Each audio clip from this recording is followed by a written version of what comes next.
Good morning students. The next topic is input and output function.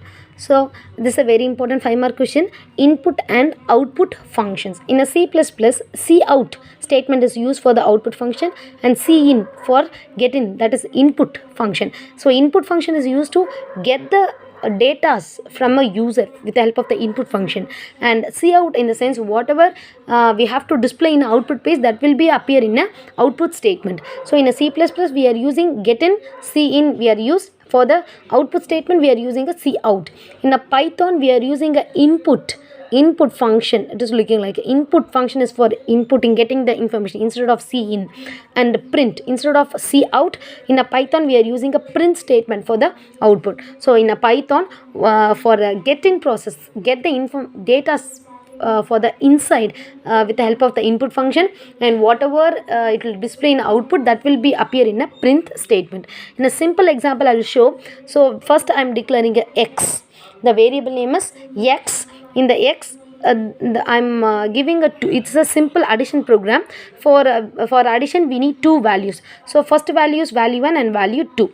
So I'm taking inside, I'm using the input function. See, input on open close, input and open and close. So inside that I'm getting the value, enter a value 1, and whatever I'm taking as an input, it should be in a integer data type. That is I mentioned here. That means I'm not getting the float values, that is decimal values, and other in a octal hexadecimal values I'm not getting. I'm only getting the integer data, that is whole numbers only I'm getting. And also the second value y, that is also in a data type integer, and that name, that value also with the help of the input I'm getting the values. So enter a value 2. So finally I'm print the value with the help of the output function. So this is the input function and this is the output function. So in a book they are giving a input function alone on single program, and for the output function print they are giving a addition. So you can write with the input and output in the same program as like this. So print in the sense the result, in the name of the result, which has to become in the sense x plus y in the sense x plus y in the sense whatever we are giving a x value, enter a value, you are giving a 10, that's taking as a 10 value, plus if you are giving enter value 2, that is 10. If you are giving a 20, 10 plus 20, so the result has to be come as like this. So in the output page, how to come in the sense, first it is asking enter a value 1, that is you are giving something, and second again it will asking enter a value 2, you are giving a 5. Finally the value 1 and value 2 in the name of x plus y. So the value is in the name of result 2, the result in the name, the answer will be appear. I'll show here. So in script mode I'm declaring a, that is a, I'm taking an integer value. Wait one second.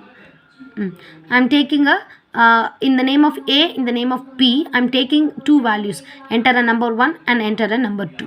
So I'm giving a print statement, the result, in the name of the result a plus b value. So how to execute, let me see. So first we have to save this program. So we have to go with the save as.